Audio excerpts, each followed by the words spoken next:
Sean? Yeah, I'm sure I'm good. All right. Well, today we are going to be talking about our 5 best guitars in each of our opinions. I'm going to start with my 5th best guitar, and then you can tell me your 5th best. Okay, great. I'm going to go with a PRS NF53. I don't own one, and I played one for the first time with our friend Mike Cole, and I was shocked at how good it was. What did you like most about it? Just the feel of it. It was just like, to me, if a guitar feels good, like you just feel it resonating, it felt light, it just felt like it reacted very well. I've never really been a big PRS guy. I've never owned a PRS, but that one, instantly, I was like, this is an amazing guitar, and really surprised me. It just felt well made, more so than many guitars that have been more expensive than that one. I mean, do you want to go to number 5 on my list? Yeah. PRS Custom 24, Core Series. Oh. Yeah, never owned one.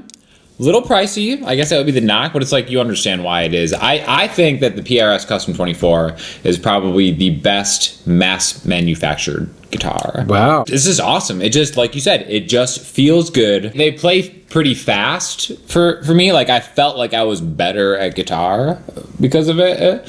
And yeah, they knocked it out of the park. Yeah. Now, something like this might sound daunting to a lot of guitar players. But I can show you to play stuff like that within 3 10-minute lessons over at the Samurai Guitar Dojo, because really it's just 3 concepts: double stops, coupled with blue notes, and then mix up major and minor pentatonics.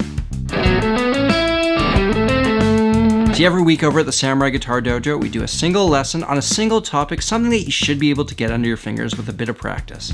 And for the intermediate guitarist who has hit a wall with their playing, adding in these new skills weekly is gonna take you to that next level. There's over 30 lessons already out. You can start at the beginning, you can jump around to topics you find the most interesting, or start at the newest lesson and stay up to date. And the feedback I've been getting from students is this is fun and it's working. See, in a world where there are so many options, I want to give you guys a straightforward autopilot path to improvement. And if you use the link in the description, you're going to get in for half off, only $7.50 a month, and you're also going to gain access to all my other 9 courses. As well, you can download the free Samurai Guitar reference ebook using the link in the description as well. Anyways, let's get back to the video.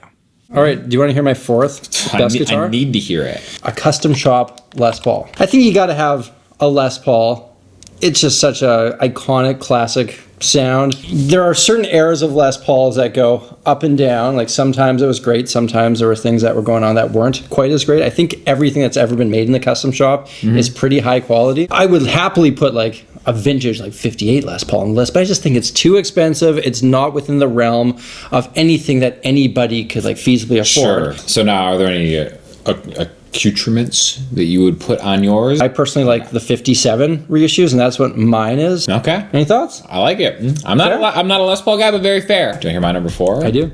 D'Angelico Deluxe SS. I've shot it out against 335s, and I'm like, I kind of like the D'Angelico. So like bang for buck, you're saying like this is like one of the best guitars. And we got to kind of take into all this stuff into account when we're saying what's the best guitar. I'm not saying like, oh, if somebody's going to be like, do you want this Deluxe SS? Or I'm a genie and I'm going to give you an awesome 335. Like, yeah, I'll take 335. This is worth that much more. But dollar for dollar, I think the D'Angelico Deluxe SS is what kind of floated, like that made that company. I've actually like never owned a D'Angelico or really played one, but people say great things. All right, okay. Let's go to number 3 on each of our list. Yeah. My number 3 is a Macmil Stratocaster. Ooh. So I think like the best guitar that you really ever could like own would be like a 62 or a 63 Strat, but it's not really like a guitar player's guitar.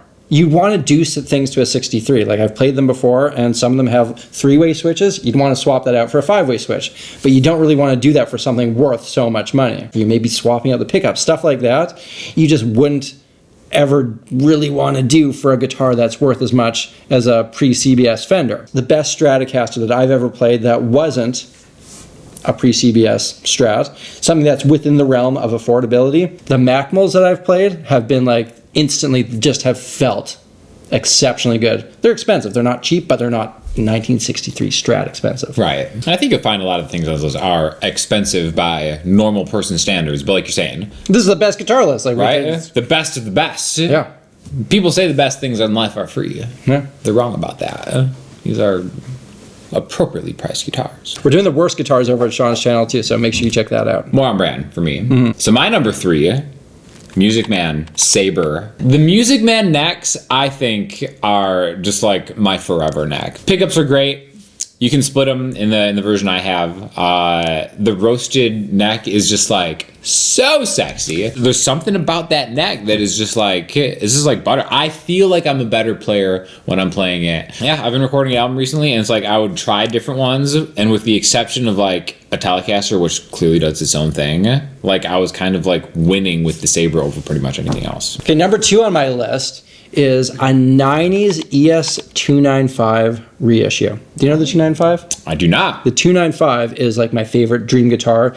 It is a big gold hollow body. Elvis's guitar player, Scotty Moore, was the guy who kind of popularized it in the rockabilly world. And to me, it's like one of the most beautiful guitars. I've played a handful of them, and the first time I saw one, I completely fell in love with one. I love the look of it. It's got 2 P90 pickups in it, which are like my favorite pickups.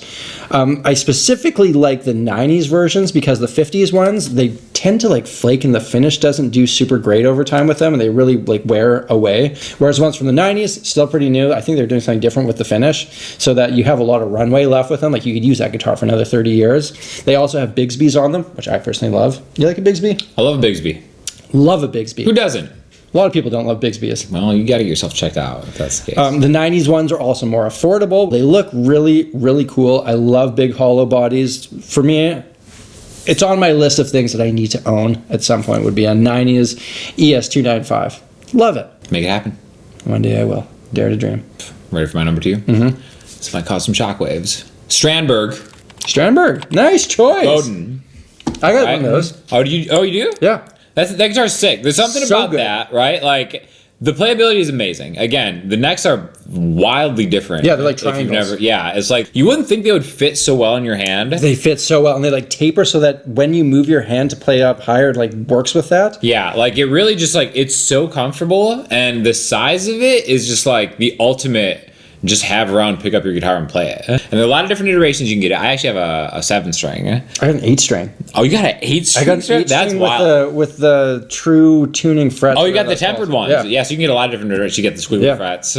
It feels like all those little tweaks that they made just made it a better guitar. Like you can sit it sideways so you can kind of play it like a classical guitar, which fits really well. It's awesome. The not having the headstock doesn't really throw you off. At least it doesn't for me. Yeah. The tuning is great. It just feels really, really well made. And all those little things that have been tweaked on it that normally are like gimmicky things, they're actually like, they really pay off. It just works. They've thought of everything, every possible question you've had, and they just nailed it. All right, so that brings me to my favorite guitar, a 1968 refinished Telecaster. What? Yeah. Wow. Okay. Tell me, 68, what's so special? This is after the point that CBS acquired Fender. So suddenly, like, the value of these things are not astronomical. But they haven't gone to the period where some of the quality starts to suffer. They are old enough so that they are broken in and they've got the wear on the neck so that it still feels like you're getting a vintage instrument that has that, like, that mojo, but you're not paying an astronomical price, especially if they've been refinished, which a lot of them have. So the collector value has been, like, diminished. Okay. But for a player who wants a guitar that's going to sound amazing, you've kind of lost that collector thing, so you're not worried about doing some tweaks of your own to it. And those old ones too, like there's going to be a cool story that it has to it, which for some people that means some stuff. And you got to have a Tele in your collection. I think Teles can do so much. They're like my favorite body shape, favorite pickup configuration. So for me, my favorite guitar is a 1968 refinished Telecaster. I think that's a great answer. But just to follow up on that, like, if you have two guitars and that's it, one of them has to be a Telecaster, right? Even though it's not my favorite guitar of all time, like, it does a thing that only it does. Yeah. And it's just awesome. But my number one. What's your number one? Back to Music Man, Ernie Ball, St. Vincent, which is a very, interesting, innovative guitar design. Completely unique. Right? But they did some things to kind of make I think it's cool. I think it's a really cool design. It is a little controversial. Some people don't like it. I think, it sits great. It's light. It plays great standing up. The trem is great on it. Oh my gosh, trem's great. The intonation is amazing. The neck is just so good. Yeah, that's just it. If I just had to keep one of my guitars, it would for sure be that STV. Great choice. Love it. That's it. Yeah, that'll be a controversial one, but You justified it. I like it. It's just me. What do you guys think? Yeah, what would you guys say? Because everyone's going to have some strong opinions on this. So let us know in the comments what your top 5 guitars are. And which of my 5 is the most idiotic? Because I'm sure people will have a lot to say about that. Well, there you have it. Those are our top 5 best guitars. Thank you for tuning in. Remember to check out the top 5 worst guitars over at Sean's channel. As well, if you want to come hang out over at the Samurai Guitar Dojo, that's where we do those weekly lessons. You can use the link in the description to get involved over there. Half off, $7.50 a month, and you're going to gain access to the entire back catalog of the dojo stuff. All my courses. Yeah, use the link down there, and you can come join us over there. And we've got our own bonus lesson that we've done over there on how to learn songs especially fast. Super fast. Yep. Until next time, I'm Samurai Guitarist. This is my man Sean Daniel. I'll see you again soon.